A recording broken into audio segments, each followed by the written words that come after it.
Hey y'all, I think I asked this question on my other channel before it got deleted. But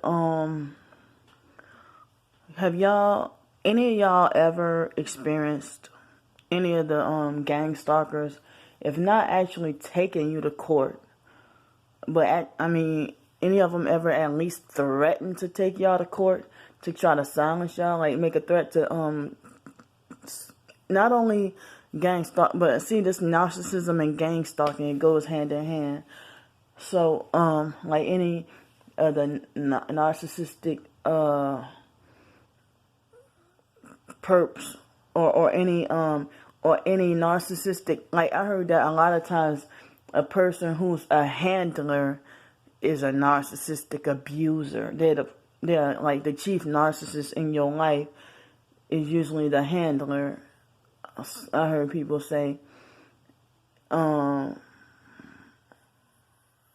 then again, I'm hearing different stories about the handler thing. Like, some targeted individuals tell me that if me having a handler, that I would never, that it would be made sure that I would never find out or see who he is. And it's mainly a he, especially with us females. But other people say that man who follows me around everywhere, I had people say that he is my handler because of the fact that he's the chief person telling everybody how to treat me, and that he's the one who basically tells people to fuck up my food and give me like a half a bowl of grits and stuff like that, and the fact that he is like, I'm made to see him every fucking where I go. I mean, he wasn't the only one, at first, but it was after I put the camera in his face, and, after he started saying, "Are you taking my picture?" Ever since then, that's when he started making his presence seen, like, he increased it. And now ever since I moved here, I'm glad I don't see him no more, because I'm not downtown anymore and I don't take the bus no more. But it would be very fucking creepy if he was like, if his ass was like sitting on the stairs, and then we come outside, or he's sitting outside by the car or something crazy like that. I'm just glad to not have to see him no more. The one who calls the police on me all the time. And he's a gay pedophile trying to flirt at those young military kids. So they even had a creepy, uncomfortable look. And the more uncomfortable and scared they felt, that's the more he kept trying to flirt at them. Sick and creepy. If he ain't trying to flirt at the military kids, then he, bully them around and stuff. So I'm not the only person he fucks with, I don't know why he wants to worship riding the bus with the military kids so much, I would mind my business, go to the mall, and just to go eat and that $5 Chinese dinner, the kiddie plate, and then be healthy, and then just go downtown and then go to my sleep spot, Or first go to my chill spot, then go to my sleep spot, I'm just glad winter is over, and I'm glad that winter is over, and glad that I finally, at least at the moment, have a roof over my head.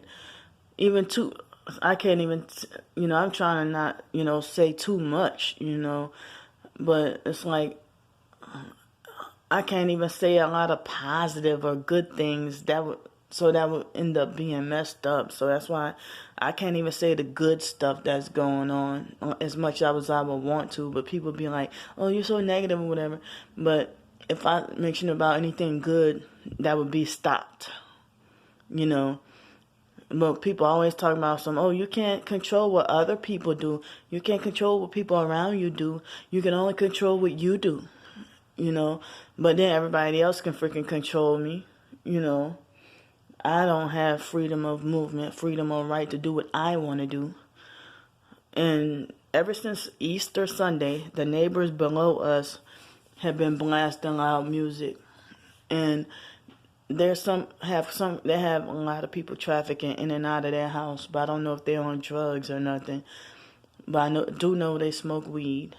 And this white lady in a raggedy white Subaru in a red shirt had asked my roommate a question. I don't know what she asked her, but I figure she must have been a perp, you know. And then somebody had came out of the house of the family downstairs, and went and got in that car. So, and that was within a few days of me being here, like way last week. And now, ever since Easter Sunday, this bastard's downstairs been blaring music, and I feel the damn vibrating. And I'm like, this make me want to run, you know, make me want to maybe not want to be here.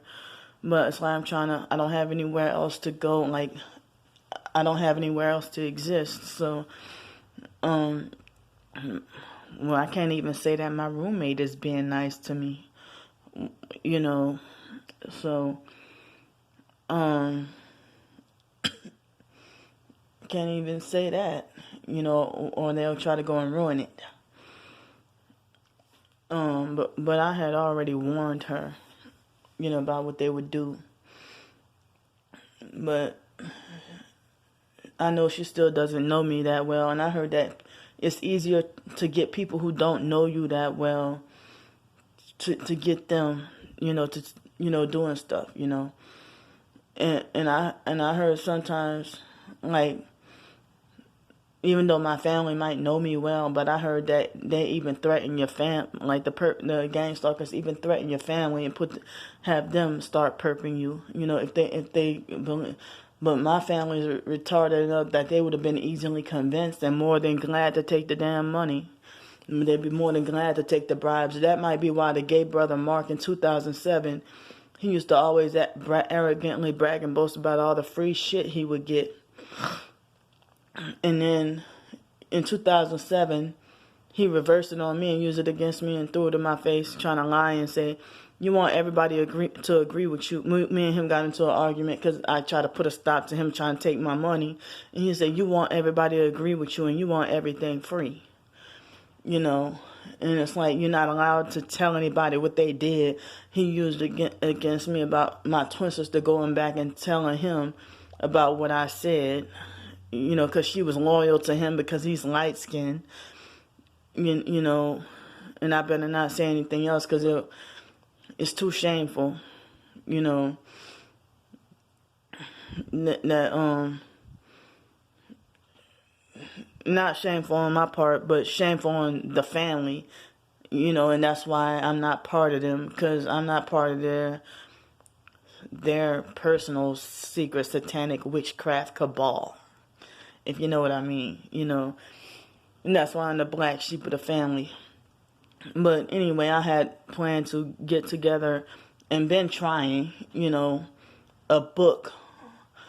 And me talking about all the narcissists in my life, or that people try to be like, well, you know, be careful because you can get sued or they're going to sue you. And what about the gang stalkers in my life that, you know, that, yeah, they have every right to sue me. But that Stars 15K person threatened to, on my blog, she threatened to sue me and try to talk about that I was doxing, her. And so then she realized that I didn't back down. So she backed down and left me alone when she realized she couldn't succeed at putting me in fear and threatening me anymore. You know, it's like these motherfuckers, they are like some demons in human form.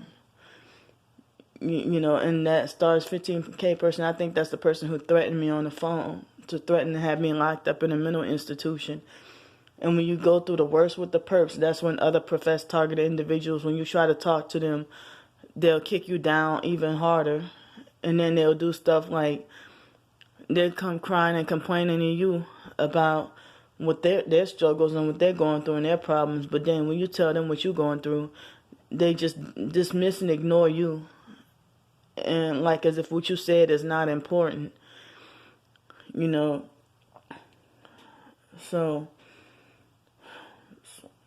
I'm surprised I have even a couple of people, you know, when you really feel like, I mean, you really ain't got nobody.